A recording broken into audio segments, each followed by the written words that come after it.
നിന്ന് നയിച്ചവരെ പോരാട്ടത്തിന്റെ നായകരെ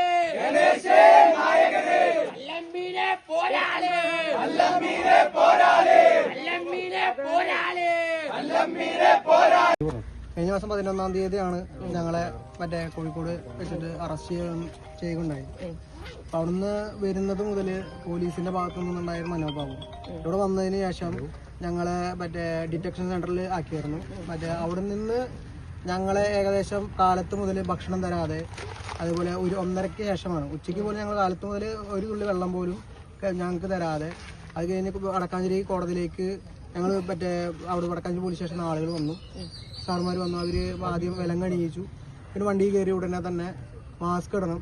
അപ്പോൾ എന്തിനാണ് സാറ് മാസ്ക്, ഒരു അടിപിടി കേസല്ലേ എന്ന് ചോദിച്ചപ്പോൾ അത് CI പറഞ്ഞിട്ട് ഉള്ളതാണ്, ഞങ്ങൾക്ക് ആളുടെ ഉത്തരവ് മറ്റേ അതിനെ എതിർത്ത് പറയാൻ പറ്റില്ല എന്ന് പറഞ്ഞുകൊണ്ട് ഒരു മറ്റേ തീവ്രവാദികളെ പോലെ ഞങ്ങളുടെ സമൂഹത്തിന് മുന്നിൽ ഞങ്ങളൊരു തീവ്രവാദികളാക്കി കാണിക്കുകയാണ് വടക്കാഞ്ചേരി പോലീസിന്റെ അല്ലെങ്കിൽ അവിടുത്തെ SHOയുടെ നേതൃത്വത്തിൽ ഞങ്ങൾക്ക് നേരെ ഉണ്ടായ ഒരു വളരെ. അതേപോലെ അന്ന് ഞങ്ങൾ ഏകദേശം ഭക്ഷണം കഴിക്കുമ്പോൾ, അന്നത്തെ ദിവസം ഭക്ഷണം കഴിക്കുമ്പോൾ 7 മണിയായി കഴിഞ്ഞു. കാരണം സബ് ജയിലിലേക്കായിരുന്നു ഞങ്ങളെ മാറ്റിയത്. സബ് ജയിലിൽ ഞങ്ങൾ എത്തി. അവിടെ നിന്നാണ് ഞങ്ങൾ ഭക്ഷണം കഴിച്ചത്. ഇവിടുന്ന് മറ്റേ മജിസ്ട്രേറ്റ് കോടതി ഞങ്ങളെ റിമാൻഡ് ചെയ്ത് ജില്ലാ ആശുപത്രിയിലേക്ക് ഞങ്ങൾ ആദ്യം കൊണ്ടുപോയി.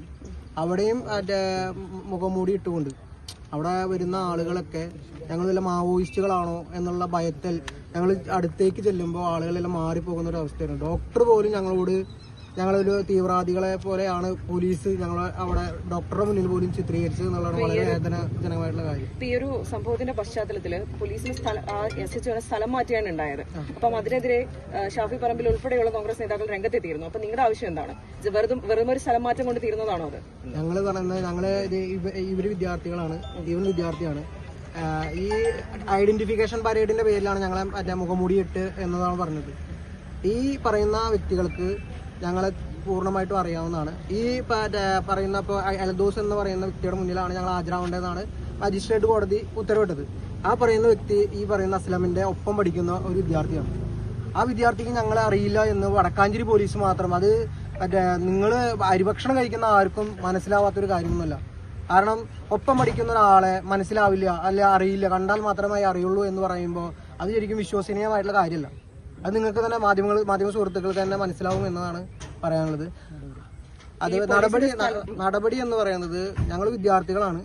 വിദ്യാർത്ഥികളെ തീവ്രവാദികളായി ചിത്രീകരിച്ച് വിദ്യാർത്ഥികളുടെ കയ്യിൽ വിലം കണിയിച്ച് ആ ആളെ ആ അല്ലെങ്കിൽ ആ ഒരു യൂണിഫോം ഇടാൻ അർഹനല്ല എന്നത് മാത്രമാണ് ഞങ്ങൾക്ക് പറയാനുള്ളത്. സർവീസിൽ നിന്ന് പിരിച്ചുവിടണമെന്ന് മാത്രം പറയുന്നത്. സ്ഥലം മാറ്റം കൊണ്ട് അത് മറ്റേ ജനങ്ങളുടെ കണ്ണിൽ അല്ലെങ്കിൽ മറ്റുള്ള വിദ്യാർത്ഥികളുടെ കണ്ണിൽ പൊടിയിടാൻ സർക്കാർ ചെയ്യുന്ന ഒരു നയം മാത്രമാണ്.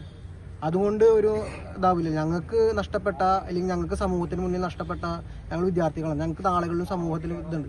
ഞങ്ങളെ ഒരു തീവ്രവാദികളായി ചിത്രീകരിച്ചുകൊണ്ട് ഞങ്ങൾക്ക് സമൂഹത്തിന് മുന്നിൽ നഷ്ടപ്പെട്ടതിന് അദ്ദേഹം മനഃപൂർവ്വം ഒരു CPMന്റെ നേതാവ് ഇതിനും താഴെ തട്ടിൽ ചിന്തിക്കുള്ളൂ. അദ്ദേഹം അതിനും മേലെ രീതിയിലാണ് ഞങ്ങളെ ചിത്രീകരിച്ചത്. ഞങ്ങൾ നാളെ മുതൽ സംഘടനാ പ്രവർത്തനം നടത്തണ്ട എന്നുള്ള ചിന്താഗതിയിലാണ് ആള് ഞങ്ങളോട് പെരുമാറിയത് എന്ന് മാത്രമാണ്.